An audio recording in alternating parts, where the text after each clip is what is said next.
People don't really want to do business with big corporates anymore. They want to do business with individuals.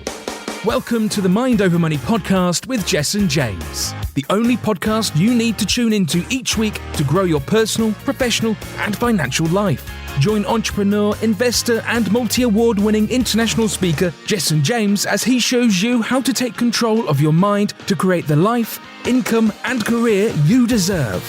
Here's your host, Jess and James. Business fundamentals. Now, what do I mean by business fundamentals? What I'm about to teach you are the basics that you need to understand in business. Now, for those of you who are already in business, who've already been in business for a while, you probably have some of these already. But I'm yet to meet anybody that I've taught this to that has come up to me before and said, I've done it all already.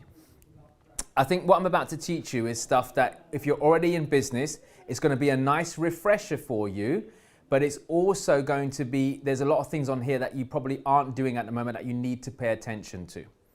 If you're just starting out in business or you're a startup or you've got an idea that you want to start, then here's the thing. You're going to learn a lot about what you need to get your business off the ground. Because a lot of us, we're getting stuck, we're getting paralyzed, we're not quite sure what we need to do. So, first and foremost, you need a business idea. No shit, Sherlock. Okay? Of course you need a business idea. All right? And for those of you who don't have one, we will have one by the end of today. Okay? You must. Otherwise, this training is redundant. All right? So you need a business idea or your current business. Next, every business needs a business, company, or trading name. Okay? Now, I want you to understand the difference between that. Okay, your business or your company name could be like a limited company. Yeah, it's this company, all right? But you might trade as something else. So for example, I've got different companies, but my limited company is irrelevant because my brand, Jess and James, is what I trade under in my training business anyway. Yeah, so there's a difference between the two, all right? But you don't need to have the same one. With all due respect, your company could be called ABC Limited for everyone cares. Nobody cares, okay? It's what you trade as. That's really important. Company formation. This is to do with whether you are, there's typically three types of main company you can operate on. Well, there's four actually. But the two that are more important for you is, are you going to be a sole trader?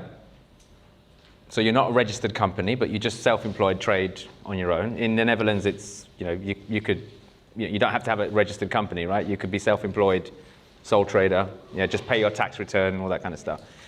Same here in the UK. Or you can have a limited company, as in you set the company up, you register the company. In the UK, we call it Companies House. In the Netherlands, you'll have your equivalent of where you register your organization. You want me to say it? Sorry? Yeah, please, yeah. Yeah, do you know what it is? I think the Chamber of Commerce. Chamber of Commerce. Yeah, there you go. Yeah. Now, I want you to understand, because the difference, the difference between the two is very important for you to understand. If you are not a registered company, as in you're just self-employed, yeah, it means you're responsible for absolutely everything that happens in that business. So if that business goes bust, or you take out credit and it doesn't work out, they can come for your personal assets. They can come for you personally. They can bankrupt you personally, okay? If it's a limited company, as in you've done this deal in a limited company name, the word limited, it means limited to the liabilities of the company, not the owner. So as long as you've behaved responsibly in your business and you've not acted recklessly, then the debt dies with the company, providing you haven't given a personal guarantee on stuff, all right? So for example, if you open a beauty business and you buy stock or you take it out on credit, if the business has got the credit, not you, then if that business goes wrong, it's the business that's in trouble, not you personally. If you put your name to it, then they can come to you as well, all right?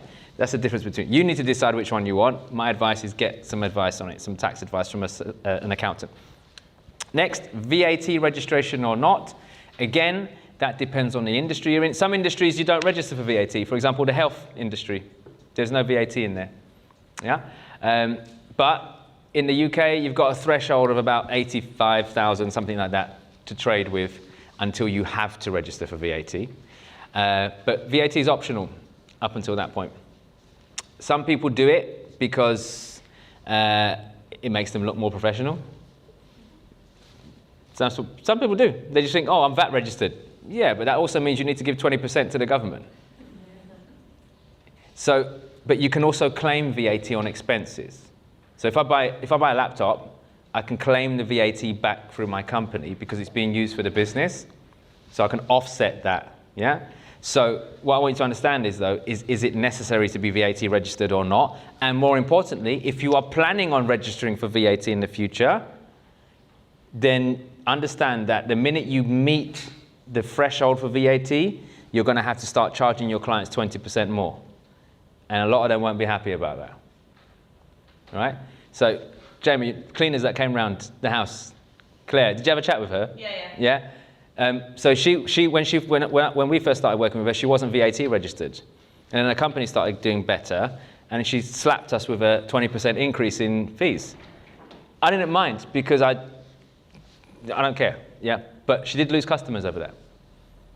Because suddenly she's gone from being 50 quid a week or whatever it is to 60 quid a week or whatever. So suddenly there's 20% added to it. And some customers went, no, I don't want it.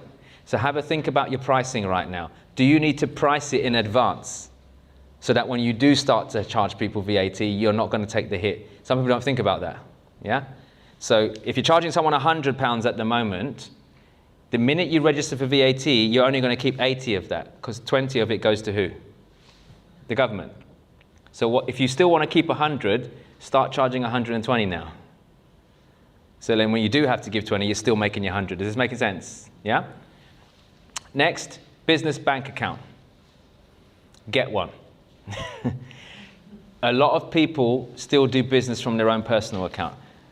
There's two reasons why that's wrong. Number one, technically you're not meant to be trading with your personal bank account. You know your current account with your personal or savings account, whatever you call it? Yeah? You're not meant to be trading with that. Your bank can shut it down if they know you're trading. Number two, it's virtually impossible to manage your business finances if your personal finances are mixed up with it.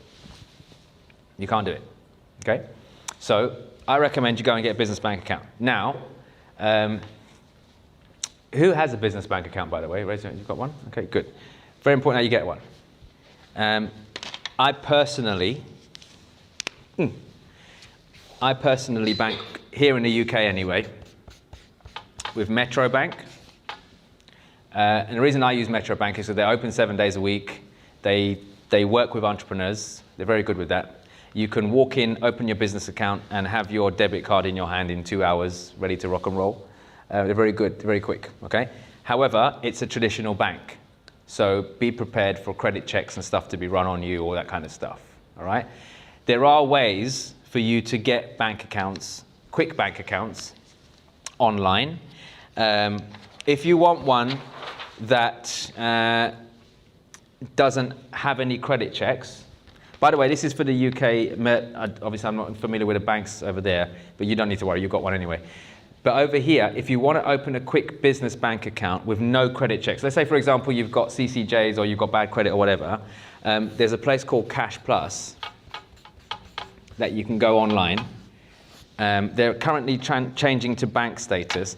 I'm going to tell you, they are quick to open a bank. You can open a bank account in 2 minutes, business and personal, with no credit checks. And you'll have a MasterCard delivered to you within 5 days, which is a prepaid credit card, basically, a debit card. However, here's the thing. They're shit. They are. We had several accounts with them just because we needed lots of different bank accounts for stuff. And they're transitioning into bank status at the moment. And they blocked loads of accounts and did loads of security checks. I think I've got like 20, 30 grand sitting in one of their accounts at the moment that I can't touch. I've given up chasing. I'll let them figure it out later. Now, I'm not sounding big-headed. I don't need that money, so I'm not worried about it, but that's not the point. Can you imagine if my whole business revolved around that cash? You're dead, yeah? So they're not very good at the moment. So I'm not actually recommending them at all, just so you're clear. They're arseholes. But if you're desperate and you need one and you've got credit issues or whatever, you can open it there, all right? Sorry? No credit checks, died and Yeah, there's other ones. There's Tide. I haven't used them. These are ones I haven't used. There's Tide. There's Starling Bank, which is apparently quite good. Yeah, that's why I moved to it. Yeah, Starling are quite good online. And they're actually part of the business bounce back loan scheme at the moment with the government. So if you've got a Starling Bank account, you can actually apply for and Tide as well. Good. I haven't personally used any of these. Yeah.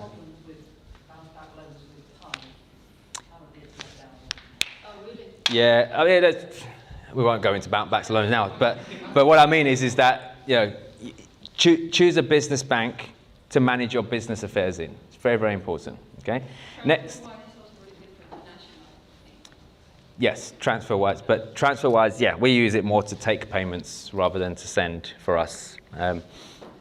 Business cards and brochures. Here's my take on it. If you need them, get them. If you don't. Let's be honest. What do most people do with a business card nowadays when you give it to them? They do. No one uses it. Yeah. Also, I want you to think of it like this. If it's relevant to your business, fine. Okay. So, like, if people need it, great. If it helps you, great. Like, Jamie, if we're going to do a cleaning business, yeah, it might pay for us to get some brochures done. Why? Because we can leaflet drop them. Yeah? But it's not relevant for all businesses. Like, Mert, you're not going to post leaflets through people's doors. It doesn't make any sense. Okay? What you might have, though, is a brochure. Here's why. Because remember, when I teach you on Thursday about sales, there are people that are kinesthetic buyers, tactile. They like to touch before they buy. Yeah, I'm like that. For example, you won't catch me buying clothes online. I don't buy clothes online. I like to go in, feel it, touch it, how does it make me feel?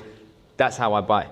Some people, this is why universities still hand out prospectuses, physical catalogues, yeah? Argos, my mum still bloody has an Argos catalogue. Mum, you could do it online. No, I like the catalogue. Right? So why has it got smaller now? It's because everything's fucking online. That's why it's got smaller. But they're tactile. They like to touch. Okay? So if it's relevant, get it. Okay? Also think about this as well, from a positioning perspective. Do you need business cards and do you want to give them to everybody? Okay? Think about that. Like, when I get off stage, I have so many people rush me wanting to take photos, do this, blah, blah, blah, all this kind of stuff. And they all ask me for what? Your details. Can I call you? Can I have your number? How can I get in touch with you? Can I have your card? Well, first of all, I don't have a card. I don't use cards. Secondly, no, you can't have my number. And it's not because I'm being rude. With all due respect, like, I can't possibly keep in touch with everybody. It's not possible. Yeah? So, can you imagine how many thousands of people I've been on stage in front of? Like, can you imagine them numbers, like, if I gave my number out, how many people would be calling me? Like, literally, I'd have to change my number. So, maybe you think about, is it necessary for your business? That's all, okay? Next, logo and branding. Logo and branding. I would say this, yeah? If you are operating at a certain turnover already in your business, like 300 grand plus, then maybe spend a little bit more on your logo and branding, okay? Initially, you don't need to spend tens of thousands of pounds on your logo and branding. Like, anything between, I don't know, 50 to 300, 400, 500 pounds is about enough to start off with for anyone who's just getting going. But it is important that you take a look at it. And there are 3 brands all of you need to be aware of, okay? Everybody must have these 3 brands. Number 1, a company brand, okay? This is your company as a whole, because it is a brand, okay? Next are product brands. Can you guys see over there? Can you see the chart? Is it too far away? I don't know. I'm just conscious that it's like over here. Product brands. So the products are brands. And then this is the one that I think is the most important. Personality brand. Is that even spelt right? I don't know. Who cares? Personality brand. So let me give you an example. Company brand. Global Success is one of my companies. Company brand. Product brands, you're inside one. The Business and Marketing School is a product brand of that company. Okay? Personality brand is who? Jess and James, me. I drive the products that my company offers. Okay? That basically means this is the most important brand all of you should be working on right now. Your personality brand. Why? Because it's changed. People don't really want to do business with big corporates anymore. They want to do business with individuals. They want to do business with people. Business is a people business. It's not about companies. Yeah? When you open your company, Jamie, I don't want you to be talking about your company name. I want to be talking about you. Who are you? That's what will make people buy from you. Yeah? So 3 brands you need to be aware of. My advice, if you haven't got the first 2, definitely work on your personality brand. Okay? When we talk social media tomorrow, I'll be talking a lot about why you need to all set up a business fan page or personality fan page as your brand, as you, as an individual. Yeah, not your company, but you as a person. Okay, I'll talk you through that tomorrow. Next, websites. Get one. By the way, websites don't make you any money, just so you're clear. All right, they're just the shop front online. Okay, they don't make you money. What makes you money are sales funnels, which I'll talk about tomorrow, which are an addition to your website.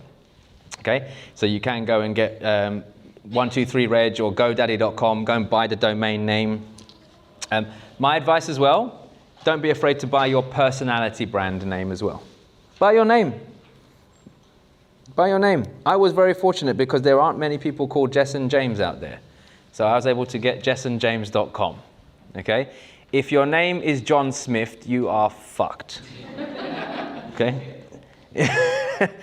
But what I mean is, try and find abbreviations or different ways of doing it. Okay? And if you want to, buy your children's names. It's just something nice to own. What a nice gift to give your child. Here, I bought you your own website. Yeah? But buy your personality brand name. Why? Because as you expand, like who here has got aspirations to have more than one business or to have multiple businesses or has multiple businesses? Okay, good. You're going to go crazy if you have too many websites.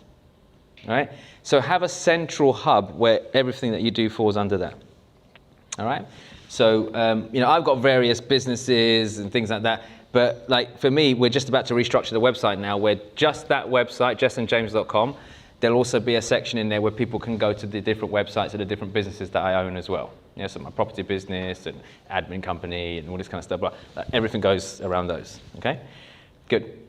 Payment methods. Please make sure when someone wants to pay you, you are able to take it. Here's why. You are not debt collectors. When someone wants to buy something from you, when should they give you the money? Now, okay? I know in some industries it's different where you need to invoice people and all this kind of stuff, but here's the thing. What generally happens when you invoice people? You wait. And then you turn into a debt collector. All right? Now, I do understand some industries say, no, you've got to invoice, especially corporate. Corporate's like 90 days, 60 days till we pay you. Look, I have a client, she works in corporate, 60 days before she gets paid, but not anymore, because we changed it. I asked her, what if you make it your terms, not theirs? She went, no one will buy from me. Really? Really? Try it. She started making them pay 50% up front, and then 50% 30 days later. Some people didn't want to do that. What did she do with those clients? Bye-bye. Yeah? That's wrong. You can't work and then not earn for 60 days. That's just ridiculous, okay? But you must have payment methods available. So all of you should be able to take payment. Now, please stop waiting for people to bank transfer you. Okay, they can bank transfer you. But when you invoice people and wait for them to transfer money, what usually happens? You end up waiting. Okay? So you must have a way of taking payments immediately. So all of you should have a card payment provider. Now, an easy one for you to set up. Obviously, some people use PayPal. You can use PayPal to take payments. We personally use Stripe. Stripe is like a card payment gateway, which you can put on your website, you can put on funnels, you can put on all sorts. But here's the good thing about it. You could take a payment over the phone. If someone rings you and they want to do a deal, you could take the payment over the phone.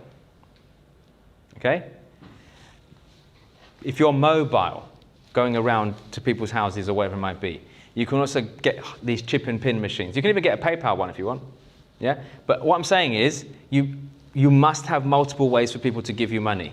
Please don't restrict the sale process by going, I only take cash. That's the worst thing you can say to people, I only take cash.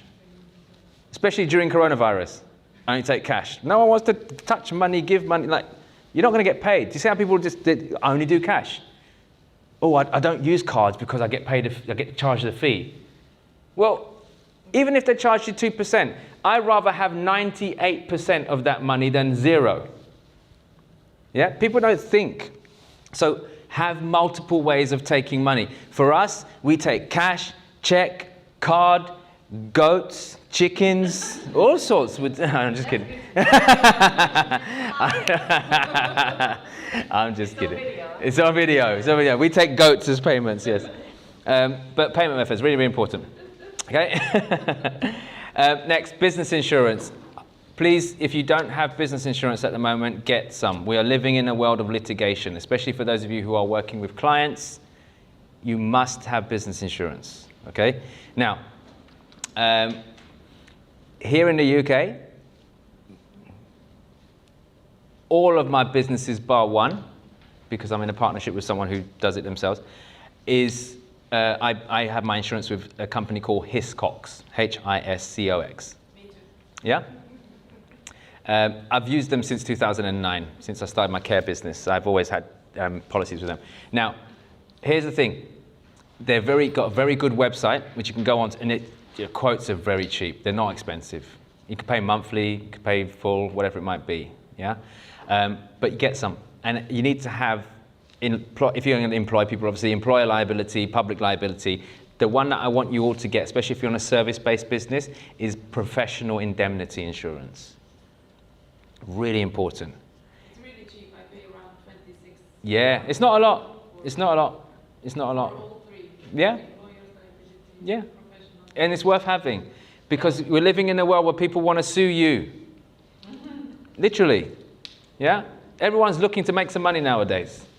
Okay? So have professional indemnity insurance. Especially like, look, please understand this. If you're selling someone products, for example, or health supplements or beauty products or whatever, and they put that on their skin or they consume it and something goes wrong, what happens? What are they going to do? Sue you, right? They're going to try and blame you. Okay? If you don't have professional indemnity insurance, you are screwed. You are screwed. Okay? So, for example, I see a lot of people who are in like the network marketing industry. They're selling other people's products, and there's nothing wrong with that. Fine. What they don't understand is, if that product gives someone an allergic reaction, they're not going to try and sue the company. They're going to sue you because you gave it to them, and you don't have professional indemnity insurance. Do you really think that company is going to back you up? No, because you sold it, not them. Yeah. That's a lot of people go around, they don't think about that. There's a lot of network marketers out there, selling products, which is fine. Do what you need to do, but they don't have insurance. Get some. Legal documents. Look, my advice is this. When it comes to business, you need to have some legal frameworks in place. For example, contracts, agreements, partnership agreements, if you're on property, tenancy agreements, whatever it might be. Here in the UK, we have something called lawdepot.co.uk. It's free to use for the first 30 days. After that, it's like £79, I think, for the year. This has every single legal document you'll ever need in business, right? And what I mean by that is everything's in there. It's all written by UK lawyers. They also have an American arm now. So if you click the American flag on their website, it switches to American. So if you're doing business in the States, you can create contracts in the States as well. The good thing about this is you personalize it. You type in what you want on it, any additional terms, and it prints off a fully legal document for you. Okay? You spin it, take a spin on it for like 30 days, see how you feel. But get some in place. Data protection. Mertz, I'm very sure in Netherlands there's the data protection sort of when you're using people's GDPR and all that kind of stuff, right? Here we have the ICO. Yeah, the Independent Commissioner's Office. You must all register with the ICO if you are handling people's details. If you are not, you can get fined by the ICO for handling people's details. Do you know how bad it is? Even if someone gives you a business card right now, you are technically handling someone else's data, and it must be protected. So the ICO is very cheap. It's like 35, 40 pounds for the year. It's not expensive, but it puts you on the data protection register, which means you're regulated to hold people's data, all right? So please, for those of you, especially those of you who write people's details down or store them on a spreadsheet somewhere or wherever you keep them, you need to have protection, okay? Very important.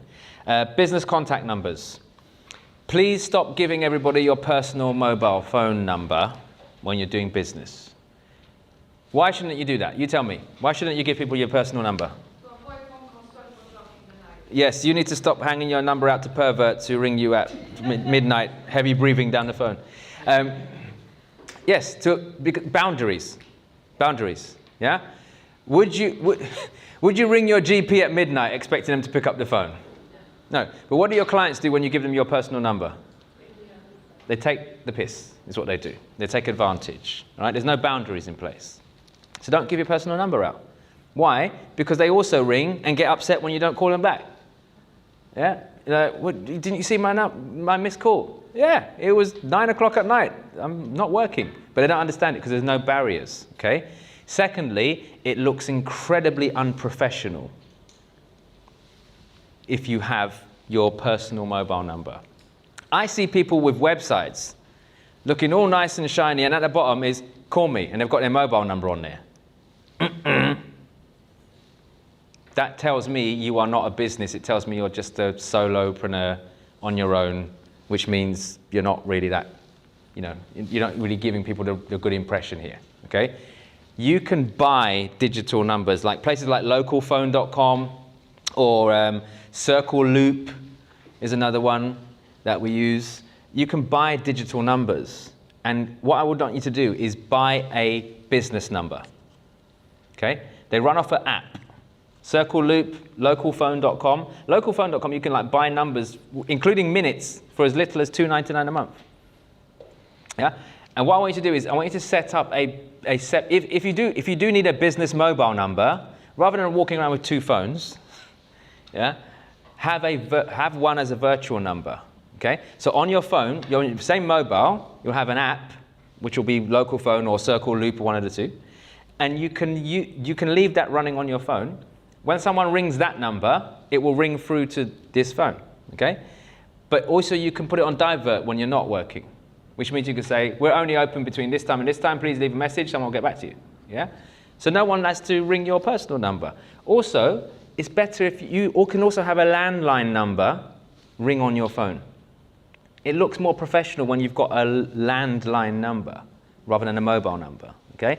Here's a quick tip for you though. If you're choosing landline numbers, please avoid 0845s and 0800s.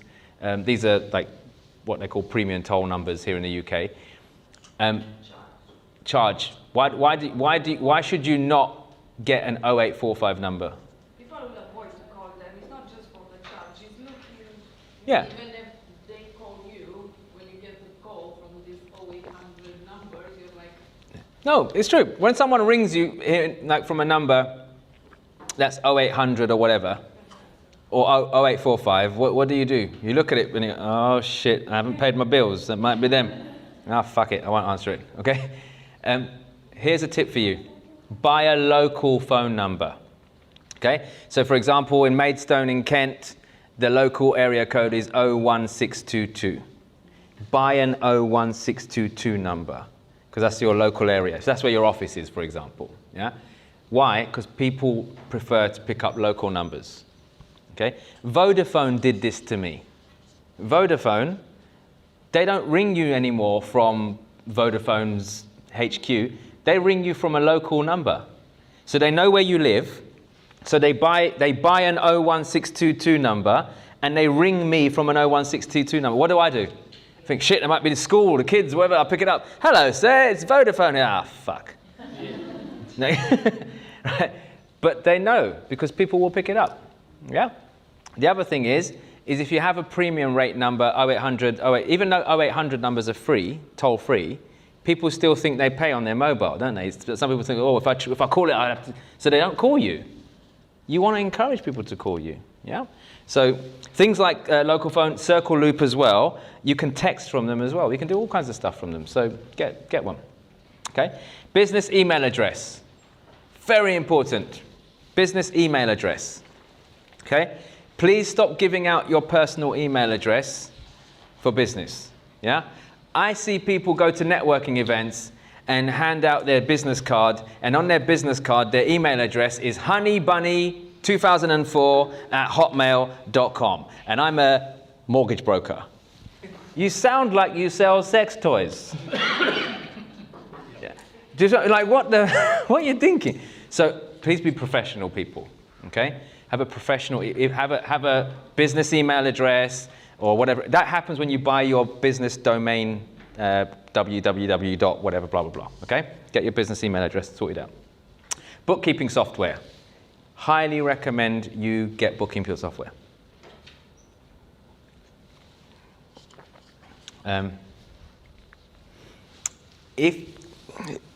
Look, most business owners, especially when they're starting out, they don't keep a track of their books. What do? They have a shoebox in their house where they put all the receipts in it. And at the end of the year, they give that shoebox to their accountant and it says, do my accounts. When do you want to know if you're making profit or not? At the end of the year or now? Now. So you need to keep track of your books. How much are you spending? How much are you making? All this kind of stuff, yeah? Because if you don't, you'll lose track, okay? So I recommend Xero. We use Xero in our businesses. There are other ones that you can use, but like Sage, all this kind of stuff. We personally use Xero because it's very functional. It integrates with a lot of things. It does amazing. You can invoice from it. You can do all kinds of stuff from it. So we use that, and I highly recommend that you use that as well. Marketing plan. You'll all have one while you're here this weekend, or these next 3 days. Accountant and a bookkeeper as well. But an accountant is something that I believe you should all get. Most people look for accountants at the end of the tax year. You need to find an accountant that works with you, not for you. Please understand the difference. Accountants that work for you, they just give you a document at the end of the year, ask you to sign it. Good accountants help you to avoid tax. I'm not going to lie. I don't like paying tax. I do pay some tax, but I have an accountant who structures it in ways that makes my business more tax efficient. He doesn't help me evade tax because you go to jail for that, okay? Tax evasion is illegal. Tax avoidance is perfectly legal. Why would you pay more tax than you have to? Yeah? Most accountants don't work with the business owner. That's the problem. Okay? So you need to find someone who fights your corner, who works with you, shows you how to be more tax efficient, all that kind of stuff. It's really, really important. You've been listening to the Mind Over Money podcast with Jess and James. Don't forget to subscribe and follow on all the channels, links in the show notes. Please also leave a review and visit www.jessandjames.com to find more resources on how to create the life you deserve.